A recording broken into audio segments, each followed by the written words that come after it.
Hallo, Moje, Jodedach. Herzlich willkommen auf meinem kleinen, bescheidenen Kanal. Ich bin der Leo, schön, dass ihr eingeschaltet habt. Lang nicht mehr gesehen, liebe Freunde. Da bin ich wieder. Ich bin zurück aus dem Urlaub.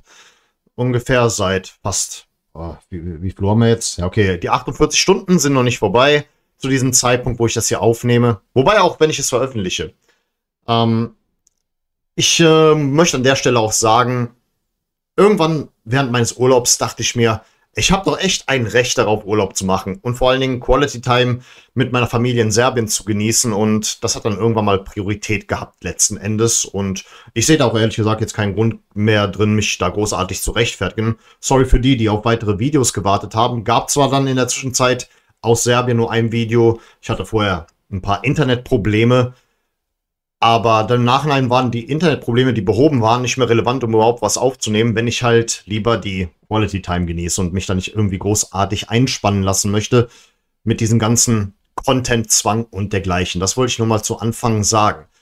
Ja, Samstag geht's dann, Samstag geht es schon los, auch für mich. Ihr wisst ja ganz genau, Mitgliederversammlung steht dann an um 11 Uhr und keine Ahnung, Open End. Aber da reden wir gegen Ende der Sendung drüber.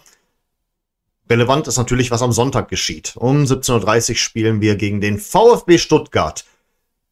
Ja, VfB, das klingt auch wieder nach so einem, wie soll ich sagen, nach einem so ganz klassischen Bundesliga-Duell. Und es ist schön, dass dieses Duell auch wieder in der Bundesliga stattfindet. Ein sehr interessanter Gegner, muss ich mal an der Stelle sagen. Ich halte schon so vom Respektfaktor her eine Menge vom VfB Stuttgart. Ist ein wichtiger Verein für die Geschichte des deutschen Fußballs und in Baden-Württemberg ja auch ganz klar der relevanteste Verein. Das wisst ihr alle, da braucht man nicht großartig viel drüber sagen. War auch sehr beeindruckend, dass sie letzte Saison den DFB-Pokal gewonnen haben. Ich war im Finale da relativ entspannt und neutral, hab's mir ehrlich gesagt so richtig auf entspannt angesehen. Und nun ja, einige haben es ihnen gegönnt, manche wiederum nicht. Ich habe es zumindest Jeff Chabot gegönnt. Das war wirklich so einer der wenigen Spieler, die in unserer Abstiegssaison zuvor noch zu überzeugen wussten. Und deswegen hatte ich ihm wirklich von ganzem Herzen gegönnt. Das sind so meine Gedanken zum VfB Stuttgart an der Stelle. Ihr wisst ja, die haben auch finanziell ganz andere Mittel als wir. Immer noch Komfort mit 50+1. Das wird zwar öfter mal kritisiert, dass da Porsche so einige Anteile hat. Aber wir dürfen nicht vergessen, 51% befinden sich mindestens noch im Besitz der Mitglieder des VfB Stuttgarts. Und deswegen ist es immer noch Komfort mit 50+1. Da kann man es kritisieren, wie man will. Wir haben uns für einen anderen Weg entschieden und deswegen ist der Weg für uns auch etwas steiniger. Aber ich habe natürlich verfolgt während des Urlaubs, wie es so bei uns läuft. Die Niederlage gegen Red Bull, die war ehrlich gesagt zu erwarten. Auch wenn wir gut spielen, verdammt gut sogar spielen. Red Bull ist halt in der Bringschuld, gegen uns zu gewinnen. Wenn die schon in der, keine Ahnung, ab wann waren die mit dem Startrecht von Marc Rennstedt oder wie diese Stadt oder dieses Städtchen bei Leipzig hieß. Wann sind die gestartet? In der Oberliga oder direkt schon in der Regionalliga? Keine Ahnung. Deswegen, es ist so oder so die größte Wettbewerbsverzerrung des deutschen Fußballs. Und da hätte ich zwar gerne ein paar Worte zu verloren. Im Sinne von gegen die Bitchen. Wirklich, das ist purer Hass auf sie und auf das ganze Fußballgeschäft. Aber gut, haben wir halt verloren, das Spiel war zu erwarten. Und jedes bessere Ergebnis wäre eine absolute Überraschung gewesen. Im positiven Sinne für den FC. Deswegen auf zu neuen Punkten oder gar Siegen an der Stelle.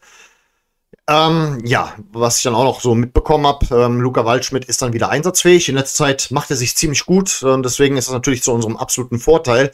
Allerdings, unser treffsicherster Spieler, Marius Bülter, fällt definitiv aus. Und deswegen ist dann hier jemand anderes in der Bringschuld und das ist Ragnar Ache. Ich hoffe doch mal, dass jetzt langsam mal der Knoten platzt.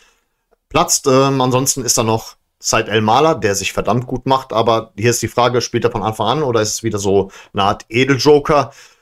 Der Junge ist ja noch wirklich ziemlich frisch im Bundesliga-Geschäft dabei, aber dieses Selbstbewusstsein, das hat wohl ganz Fußball-Deutschland mittlerweile registriert und deswegen, der Typ ist unsere Geheimwaffe und deswegen, falls es bei Aachen nicht klappen sollte, gibt noch genug andere Spieler, die schon getroffen haben, aber es muss langsam mal losgehen, weil auch wenn es mein Wunschspieler ist, ich sage mal so, wenn er bis Ende der Hinrunde nicht mindestens 5 bis 6 Tore geschossen hat, dann muss man vielleicht sagen, das ist dann doch nicht so der Top-Einkauf. Aber das heißt nicht, dass ich jetzt großartig auf ihm rumhacken werde. Wir müssen das Ganze unter Beobachtung behalten. Und deswegen, um das Spiel mal abzuhaken, ich würde zwar gern wie immer die Münze werfen, wenn ich unsicher bin, aber mir schwebt da so vor meinem geistigen Auge ein Ergebnis vor. Und es wäre ein gutes Ergebnis. Ein torreiches Ergebnis an der Stelle. Ich wage nicht auf Sieg zu tippen, deswegen tippe ich mal an der Stelle 2:2. Wir teilen uns die Punkte, spielen beide ein beeindruckendes Spiel. Das ist so mein Gefühl an der Stelle.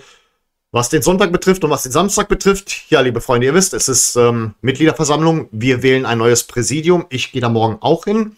Ich möchte euch keine Wahlempfehlung geben. Erstens, weil ich mich nicht als relevant genug ansehe. Und zweitens, ich bin ein absoluter Fan vom Wahlgeheimnis. Ich mag es nicht, wenn man so herausposaunt, was man so gewählt hat. Ich habe da auf jeden Fall jemanden auf dem Schirm.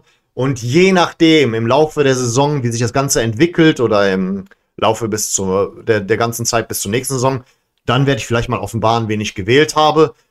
Weil, keine Ahnung, vielleicht ist dann auch Kritik angebracht oder unangebracht. Wir werden sehen, aber ich möchte hier niemanden beeinflussen. Trefft eure Wahl und kommt bitte. Das ist das Einzige, wo ich glaube, da kann man vielleicht mal zu aufrufen und sich irgendeine Relevanz einreden. Und von daher, nehmt euer Recht wahr, wenn ihr Mitglieder des 1. FC Köln seid. Es ist ein Wochenende. Wäre sehr interessant zu sehen, dass das Stadion sich gleich 2 Tage hintereinander füllt. Die Reinigungskräfte tun mir jetzt schon leid. Wie auch die Leute, die an den Ständen arbeiten. Ja, wird ein sehr arbeitsames Wochenende wahrscheinlich.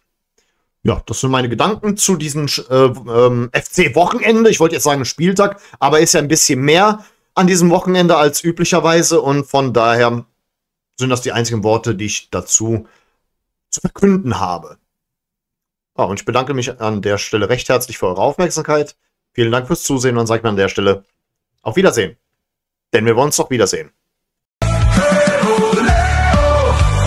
kosmischer Held, der gute Kosmos, das Beste der Welt. Trikots total, zusammen bis sie